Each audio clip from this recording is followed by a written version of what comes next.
Now, back to Marquee Media Studio and the HaneyBiz Project with your host, Mark Haney. All right. Welcome back to the HaneyBiz Project, brought to you courtesy of Comstocks Magazine and California Backyard. I'm Mark Haney, and today I have the privilege of being joined by Gabriel Hern. He is the man behind Apex Appraisal Services. How you doing, Gabriel? I'm good. Thanks for having me. Well, we want to hear the Gabriel Hern story. What's the best place to start? Tell me the beginning of how you got involved in this appraisal game.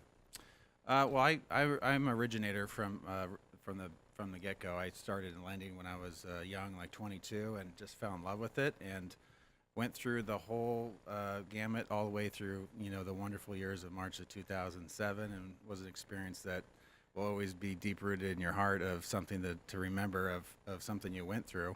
And then I was fortunate enough to meet the owner of Apex. He's in his 60s and didn't want to sell the company, wanted to keep it going, and I was able to take all my entrepreneurship, thanks to Tim Hamilton at Apex, to further take all that mortgage experience and work with loan officers and appraisers on kind of bridging the gap between the communication and customer service for not only the consumer but for loan officers and that whole process, because it can be a difficult one sometimes. Well, yeah, a lot of us kind of wonder who are these people behind the curtains helping us understand what the value of our home is, and so you work with the mortgage guys, right? Is that how it works? Yeah. So essentially, an AMC was put in place by Dodd-Frank after the crisis. Essentially, what they found, there was a large amount of fraud between lenders and consumers, and the manipulation of value. So we really put a hard stop to where the lenders don't know who the appraiser is, and it allows them to have their independence. They call it air. Okay. You'll hear appraisers say, "Don't step on my air." It's his opinion that he uses to come up with the value, and it's there to protect the consumer, to make sure that they're not overpaying for a house. And I'll have people say, "Well, that's what someone's willing to pay for it," and I go, "Well, great, bring your checkbook, because it has to appraise for that for the lender to do the value." And it's a difficult market. Places like the Northwest, you got Amazon and Google moving in, and houses are selling left and right, and sometimes it's hard to come up with that value, and they're trying to do their best to use the information data they have to do that. Well, it's interesting that you say protect the consumer, because I'm imagining that it protects the bank and it protects society as a whole, right? We're in this huge bubble, and we all know that bubble burst. How does an independent appraisal service really protect? Well, it protects them by, number one, not having an influence on the appraiser to come in with the value that he needs. In the past, we'd have situations where an appraiser would be used by a particular group, and they would do a great job, and they came in less in value on one order, and then they wouldn't send them orders after that. They just go dead and give them a call and say later, "Did you learn your lesson?" Yeah. So that sort of things actually happened. Tim Hamilton, who's an appraiser at a company, had someone hand him a newspaper with $500 in it and said, "I need this to come into value, cash." And so he had to put it and step away. So the whole objective as an AMC and what we do is to make sure that appraiser is not getting influenced by anyone or being coerced to do his job and to have an independent value of the property. Well, let's talk about your company. I mean, give us a sense as to the size and scope of your organization. Well, we're a national AMC. I think we have like 2 states left. And we work with appraisers across the entire country. So when a lender sends us an order, we make sure that appraiser is competent, that he doesn't have any bad ticks on his record, insurance is up to date, that he knows the area. The difference between my AMC and a lot of other AMCs is we call those appraisers, we text them, we email, we have a relationship with them. We don't bid blast. A lot of these other AMCs just send out an algorithm that sends it to all these appraisers and first come, first serve. We build a relationship with them. They know the area, when their schedule is, when they go out, and we work with them to make sure that the best communication is provided to the lender. No news is not good news. And so when an appraiser's dog dies or he went out too late, they're human beings, Yes. right? We like to communicate to our lenders saying, this is the situation. He needs more time because he needs to do more research. It's a difficult property, but he found another comp he can use, and so he needs more time, or everything looks good, looks like it's going to be on time. So that's kind of our job as an AMC, to make sure that we're communicating to the loan officer, letting him know this is on time, everything looks good, we checked in, or hey, we got a problem, we're working on it, it looks like it's going to be solved. And then a lot of times too, an appraisal will come in short, and the loan officer has to come back and say, well, why didn't he use these comps? And so we have Okay. 4 licensed appraisers to have an appraiser talk to appraiser. And so we can either say it is what it is, which I think that saying was originated in the mortgage industry, in my opinion, or we can say, why, how did you get to this? Explain to me why you bracketed this property this way. Why didn't you use this comp? How did you come up with this evaluation? Because some are conservative, some aren't. Some will listen. Some will say, you know what, I could actually use that comp, not even see that one.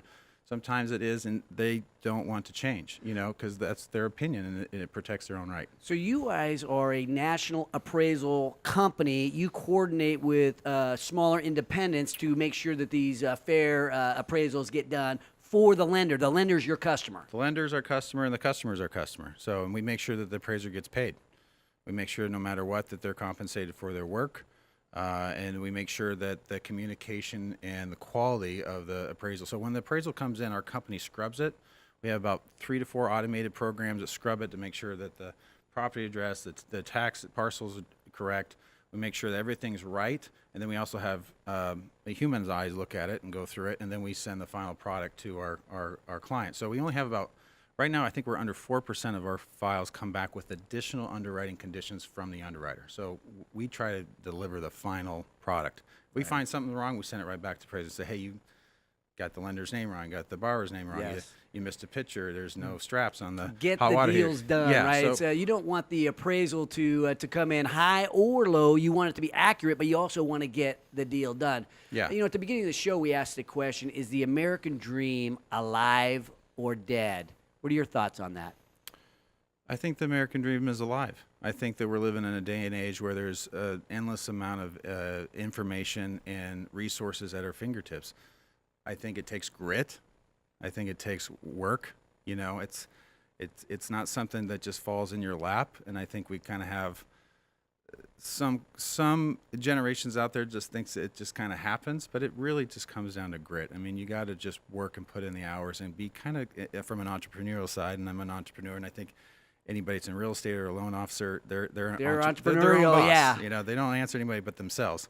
So it's really about just putting in the time and studying your craft and working hard. Well, talk to us about your entrepreneurial journey after joining with Apex.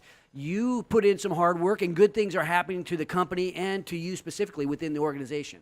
Yeah. So, we put a pretty aggressive sales team together to go out and get the name out there. We're really promoting ourselves online. We're going to a lot of expos and events to let people know. Lenders don't know they have a bad AMC until they tried another one, because a lot of times that's all they know. So we always want people to have a better alternatives and let them know how we operate. So that's helped our growth a lot. Just doing a really, really good job in customer service level, and we try to resolve issues within 24 hours. Even if we don't have an answer, I have a whole escalations team, where some other AMCs you call and you don't even get a phone call back for 4 days. That doesn't work for someone that has to close in 3 days. Yeah. So those are the things that we try to do and we've expanded. We've increased our growth by 36% last year and double the previous year. So we're growing quickly. You guys are going quickly in a market that's doing well. How would you characterize the local real estate market here in Sacramento? Well, I think local Sacramento is great. I mean, we have a lot of people that are leaving the Bay Area to move up here that don't want to live there anymore or pay the high prices. Roseville, Sacramento, Citrus, this area is great. I mean, we have the new stadium. We have guys like you that are promoting entrepreneurship. We have a lot of people, the entrepreneurs leaving the Bay, that want to be able to run their company, and if they make $180,000 a year, they can actually buy a house and live. So I think that's a big part of the success here in the local area. I think across the country we're seeing some huge growth, and rates have crept up a little bit, but I think people have a lot more confidence in the economy right now. But How do you know if we're in a bubble or approaching some kind of bubble status? How does a guy tell that? I personally don't believe we're in a real estate bubble, just because, from my prior background in lending, I saw you could get 100% financing on a house if you had a pulse. No doc, 180%, 580 credit score. I mean, it's just ridiculous. And they're selling on the secondary market. And then those guys were lying about those loans when they sold it to someone else. So, that's not happening anymore. So I think we have a more sustainable growth in the real estate side, but it's expensive down in certain areas. It's hard to buy a home, but you see a lot of these other spots growing on kind of the outer skirts of the larger suburb areas. You think about the American dream. We're talking about is it alive or dead? And so often for any of us, our home is our biggest asset, right? It's one of our biggest investments, and it just makes you think. The pride of ownership is such a big part of the fabric of America. Is it still that way today within the younger generation? And even after the housing crisis, are people really that concerned about owning a home? Yes and no. I mean, I think that there's a group out there that wants to have a home ownership because it's theirs and they own it.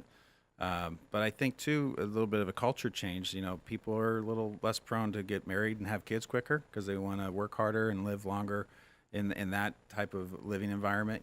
So I think yes and no. I think for a certain segment of people, it is very important, and to be able to have that space that they own and command and can pay off, and hopefully have as a retirement.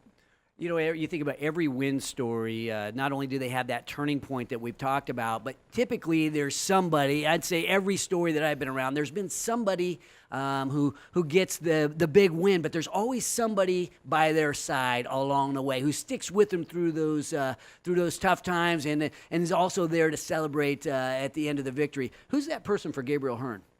I'd say that's my wife. Yeah, she's a hard worker. She started with Nighthawk Radiology and was just an incredible closer, and she just impressed me, and that's one of the reasons I fell in love with her.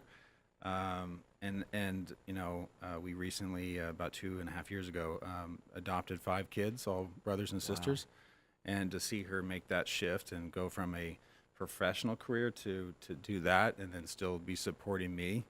And it always drove me nuts because she always made more than me and kicked my butt, So we always had that competitive edge. It was always like a couple $1,000s, So, but she's always been someone I can lean into, when things are up and down, And thanks to her, I've got my own personal fan club when I come home. So now that you're up, so to speak, what would you tell your wife now? I love her very much and thankful for her support and making me a happy man, the man I am today. Well, we thank you for coming on the show today. We appreciate our alliance with you, Gabriel, and sharing your story and really what you're doing for the Sacramento area, right? You have this national company in Apex based out of here and providing jobs and all kinds of opportunity around the country, but all based out of our hometown here in Sacramento. So thanks again, Gabriel, for coming on the show. Me. Appreciate it. Coming up after the break, we will meet the founder and president of United Wholesale Lending. Mr. Shelby Elias is in the house. Join the revolution at HaneyBiz.com, courtesy of Audi Rockland and DCA Capital. This is the HaneyBiz Project.